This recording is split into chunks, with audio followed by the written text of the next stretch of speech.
It's Liam here from Rating the Races. So we are back for tomorrow's analysis. We've got some good racing at Haydock, Ascot. There's a little bit of Wincanton, but there's nothing that I'm actually that interested in at Wincanton. So let's have a look at tomorrow's racing and who do we like for the different races. Starting off looking at the 12.55. Now there's a couple in here that I think are interesting. There's one that I still believe is running over the wrong trip. I do believe that Doddy the Great should be running over 2 mile, especially not 3 mile. Don't really know what they're doing with him. I mean, the last time he ran over 2 miles, he was finishing 4th in a Betfair hurdle, not beaten that far by Iberica Lord, Lotus Sud, and who was that? Go Dante. They've then stepped him up in trip and it hasn't worked. 12th of 21, 7th of 14, 5 of 7, pulled up. Got to be dropping him back in trip to 2 mile. They're going up to 3. Sometimes they get it in their head. These trainers get it in their head what they think a horse needs and they stick to it religiously and it just doesn't work. So he's one we're not going to be on tomorrow. Not going to be on Doddy the Great. The horse we like is Our Big Bang. Now, this is a Potemps qualifier, so if you win this or finish in the top 4 and you have a high enough rating, you get into the Potemps final at the Cheltenham Festival. Now, I think if we look at last year's race, the lowest handicapped horse to get in the race was, I'm just looking on my other screen, Noble Birth got in off 129. Noble Birth got in off 129.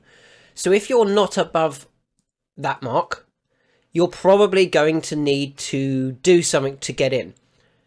So if we say 130, 131 is the cutoff, Gail Marler, Gypco, My Trump Card, Uncle Bert, Supremely West and Manila 6-0 all get in already. They don't need to be winning this race. Especially Gypco. I mean, I feel it would be very silly to go and win this race, potentially go up again in the handicap, especially with the handicap and then going, okay, Gypco is actually a 3 miler. I now need to assess his form properly. He would put him up to 138 sort of mark, and you'd then be going, can he win a Potemps final off that mark? So I don't feel he needs to win. I don't think Gail Marler needs to win off. I don't feel My Trump Card needs to win off 134. Gordon Elliott's just having a look, I think, and trying to get a couple here qualified. So then we work down from Gail Marler and below. So we've already ruled out Doddy the Great because he doesn't want this trip. We start off with Gail Marler. Now, has been running well and has been in quite highly competitive races, but I kind of feel that his handicap mark isn't far wrong. The horse that I'm quite keen on for this race is One Big Bang, because I do feel there is work in his mark, and he does need to win to get in. He's only rated 126, so definitely wouldn't get in the Potemps final based on last year's ratings. Handicap ratings, that is. So why One Big Bang here? So first of all, as I just said, it's here. Haydock, 2 runs at Haydock, a win comfortably off a mark of 106, and then finishing second in the Betfair Stayers hurdle earlier this season off 124. When he went off the 11-4 favourite and he got beat by Shoot First. Now, Shoot First is one of those that I'm quite keen on for another big handicap. I think there's another handicap in Shoot First when things go to plan. He actually fell last time out, which was a shame. But the time before that, he'd actually run in a Grade 1. There's more to come from Shoot First off his mark of 145. I definitely feel there's more to come off One Big Bang, who's running off 126. Another thing that's interesting, the last couple of runs, One Big Bang's been ridden by Harry Cobden and Henry Brooke, and they haven't got the best out of One Big Bang. The jockeys that have, Alex Chadwick, 2 from 3, or 1-1-2 with his form, and Mr. Hogan, who finished second at Haydock in that feature handicap. When James Owen puts a claiming jockey on, he makes use of that claim really well. He gets good claiming jockeys, and they generally run and ride the horse very well. He's put Jamie Brace on here, which effectively means he's running off 121. We're back at Haydock, where he's finished, as I said, first. He's finished second to Shoot First. Might have wanted a bit more cut in the ground. but he's a little bit unknown on better going. Could that actually be what he needs? It'd be very interesting, and I think he's worth chancing that the ground isn't going to affect him too much. Although he's currently weak, or they've pushed his price out at William Hill, we don't actually have any other bookmakers pricing up yet. But if we can get around that price, 7s, 15 to 2, 8 to 1, about one big bang at your bookmaker, I think that would be a very nice price for that race. I feel, as I said, Gypco doesn't need to win. Uncle Bert doesn't need to win. These two at the bottom probably do. Well, they do if they want to get in the Potemps final. So they will be trying, but I just feel that One Big Bang has a little bit of class about him that maybe I Am Max and Kilbury Hill don't have. So I will be going for One Big Bang at Haydock in the 12.55. We then move on to Ascot for the Grade 2 Novices Chase. Now, normally I don't get involved in these types of races. But again, I feel that there's a few running here that are already looking at Cheltenham. The Changing Man is surely being aimed at a handicap. I don't see why you would go and win a Grade 2 with him and ruin your handicap mark of 138. Peaky Boy, similar story. Wants 2.5, I feel, and wants a handicap. I think John Joe O'Neill might be running him here to potentially get him to drop a couple of pounds before then looking at a race over a 2.5 in a handicap. We then have Lowry's Bar, who I just don't think is anywhere near as good as Jinko Blue. When they ran against each other at Windsor, I thought Lowry's Bar was comfortably put in his place by Jinko Blue. Yes, Jinko Blue now has the penalty. He's got a £5 penalty for that, but I just felt that the three-runner affair meant it turned into a bit of a sprint. Lowry's Bar had the run of the race from the front and still wasn't able to keep up with Jinko Blue, who went past him and won really impressively. I think Jinko Blue should go off odds on here. I really do. I think he's the graded horse in the race, whereas Lowry's Bar is a good handicapper, could win a graded race if it was a weak graded race, but I don't think this is. Where is that? Ascot 150. As I said, I feel that Jinko Blue should be odds on. He's currently not. He's available at 5 to 4. There is 11 to 8, but that's the outlier. He's available at 5 to 4. I think he'll go off shorter than that. I think it wouldn't surprise me if he went off odds on once they realise that Lowry's Bar might be just getting more experience over fences with handicaps in mind, and the other three I definitely feel are being aimed at handicaps. So I think we've only got a match race there, and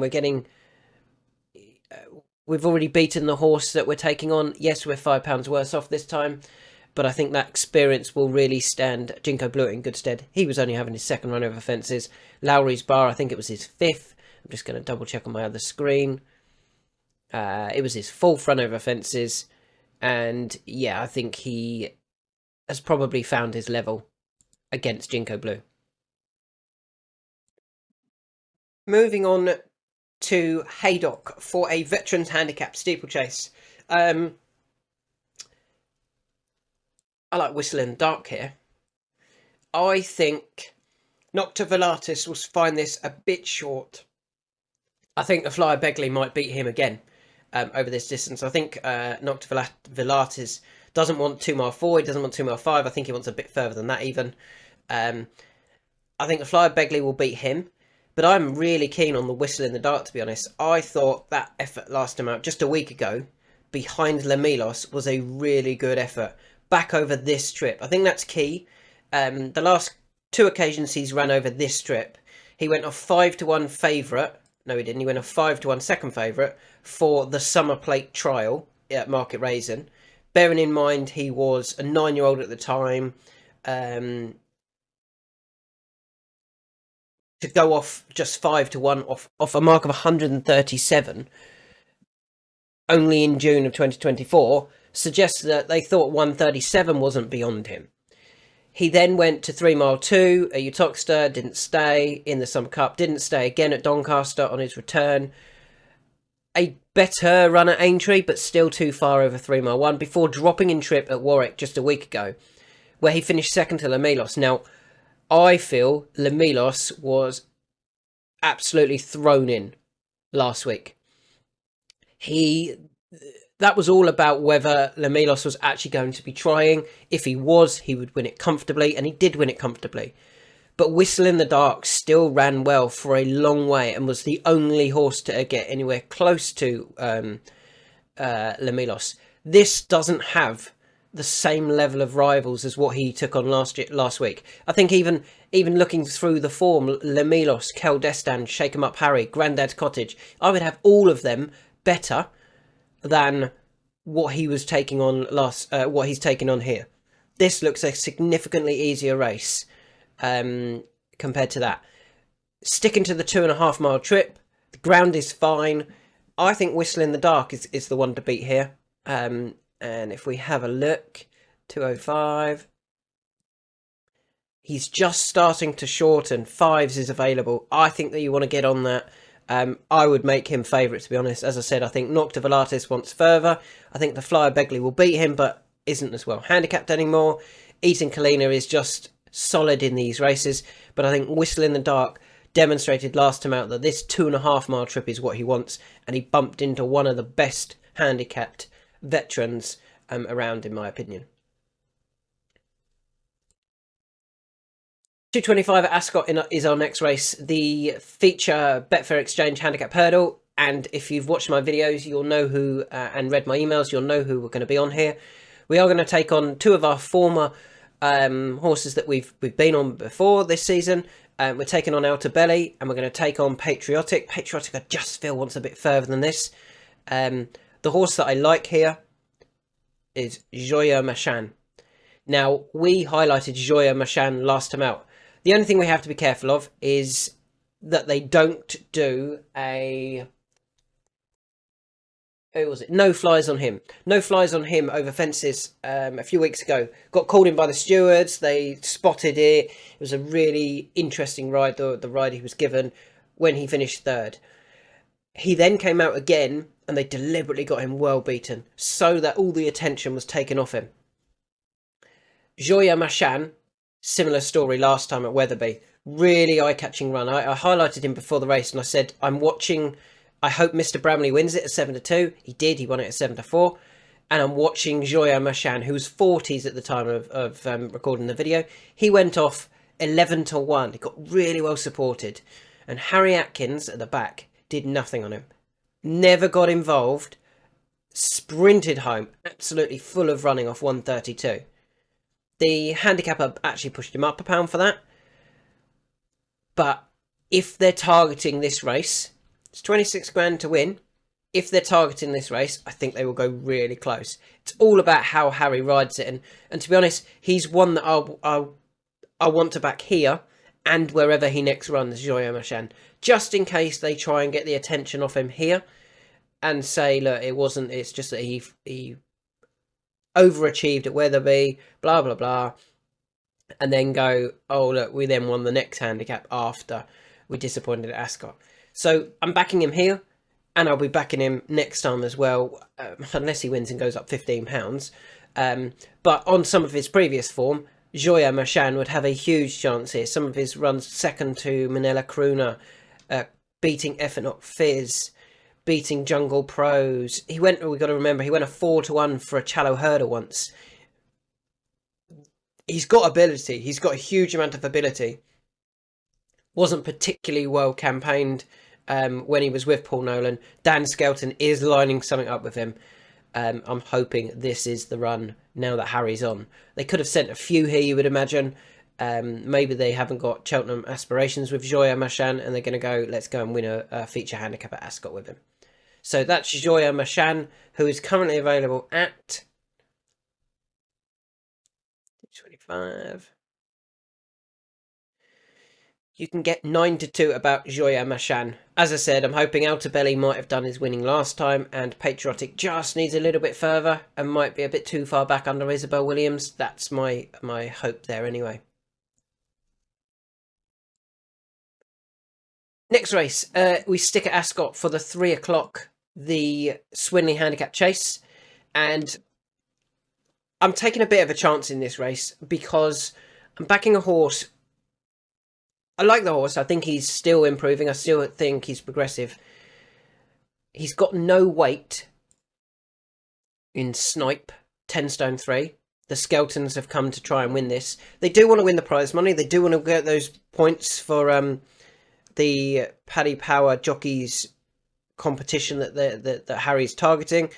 But they could have ran Shan Bleu in this race. He'd have been £9 lower than when finishing third last year off beaten 1.5 lengths. That surely was a standout entry and an obvious entry.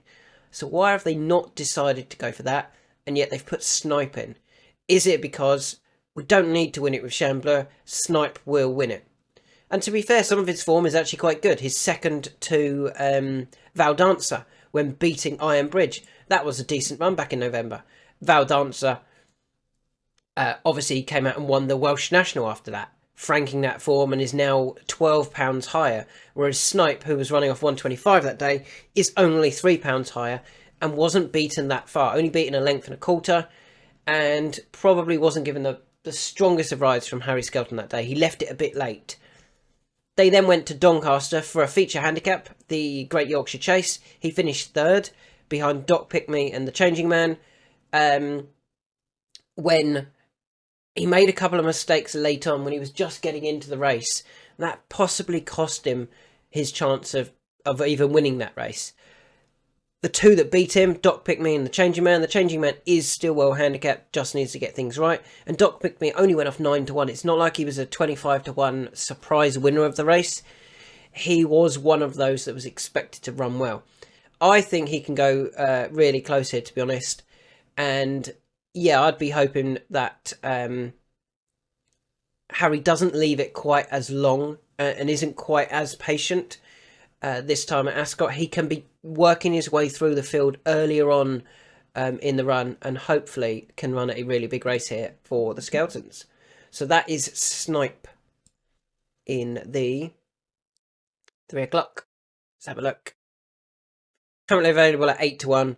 I'm quite happy with that. I think he will run. I think he'll run a really nice race. I think he'll be solid. I think he'll be probably top 3.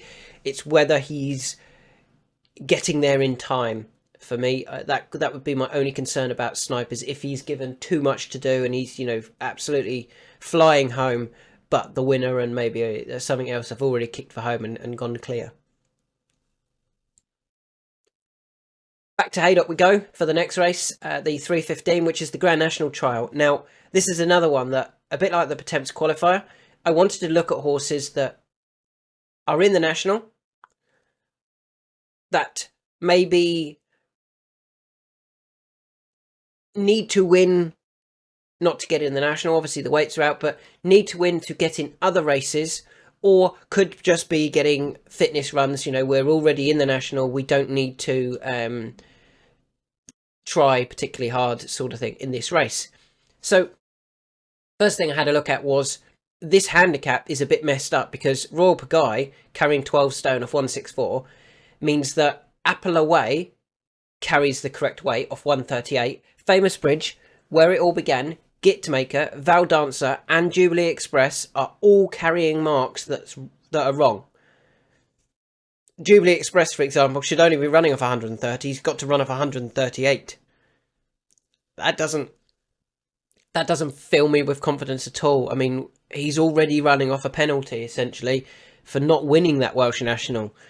So I looked at those that are in the handicap proper. That ran it down to 5. And then I was looking for horses that would appreciate the good to soft ground. I think Gallia de la Toe wants softer. Royal Pagaille wants softer. I think Apple Away wants softer. It only left us with Yearman, who won this race last year. Granted, won it on heavy going, but does have some good form on good going as well. The time before winning this last year, he went to Ascot for the Silver Cup. He finished second behind Victorino and in front of Phlegmatic. Now, I think both of those were very nicely handicapped. Victorino was winning that off a mark of 142. He's now 146 and goes to a race tomorrow as favourite. So Yearman was probably running a really good race to finish second there. Over 3 mile, which is probably on the short side as well. Yeah, the ground isn't as much of an issue. He's got a second at Down Royal on yielding. A win at Thurles on good to yielding. The ground isn't an issue for Yeah Man. I think he's good enough to cope with both. And yeah, I think this can go to Gavin Cromwell and Sean Flanagan. It can go back over to Ireland. This race probably will sneak in the national off 144, and therefore can win this. Doesn't have to be, or we don't want to win this because of the Welsh national, the Scottish national. They're going to go for the Grand National. They want to go there in form. They want to go there having won a race.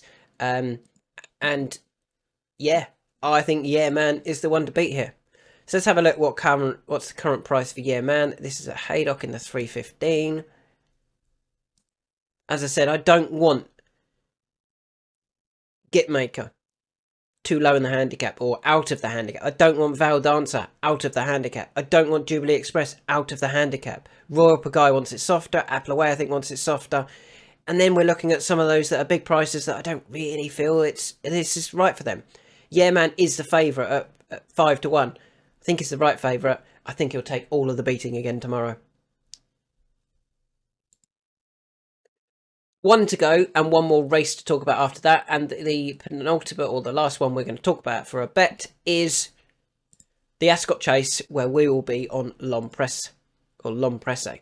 Now, this time last year, L'Empresse was taking on Pictori in the Betfair Ascot Chase, and L'Empresse went off 5 to 4. Pictori went off 13 to 8 off level weights. They run again off level weights, and this time we can get 11 to 4 about L'Empresse. He was 5 to 4 last year. He's 11 to 4 this year.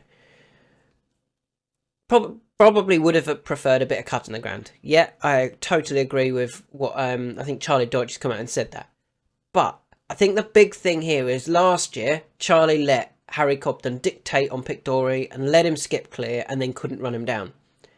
This year, I think you'll see Charlie sits right on Pictori. He'll be as close to Harry Cobden as he possibly can be, always right behind him, right behind him, right behind him, and then going, okay, coming into the straight, now we're going to race, and I'm going to hopefully outstay you. Last year, I think he thought, I will still pick him up, Pictori will come back to me. It didn't work. Whereas this year, I think because of that, Charlie will remember that and be aware of that and won't give Pictori such an easy lead. I think it's out of those two. I think Corbett's Cross won't have the pace for this. 2 mile 5 on this ground. I mean, I really like the horse if he'd been running in the Grand National over 4-2. I think that was the perfect race for him. They're using this as a Gold Cup prep for Corbett's Cross. That might just be far enough, but even then, that's an unknown for me. I think he wants further than that. I think he's a national horse, unfortunately, that hasn't been entered. So I've got it out of L'Empresse and Pictori, and hopefully, as I said, L'Empresse is ridden a bit closer to Pictori, and we can pick up and reverse the form from last year. And finally, the last race that I want to talk about is the 128 at Haydock. The Juvenile Hurdle, the Victor Ladorum Juvenile Hurdle. Now, I hope, give it to me OJ or Marche d'Allegri win this. I don't want Lavender Hill Mob to win it. I really like Lavender Hill Mob for the Potemps final, the Boodles Juvenile Handicap Hurdle at the Cheltenham Festival. Doesn't need to win. He's got a handicap mark of 121. Doesn't want to win and go up too much.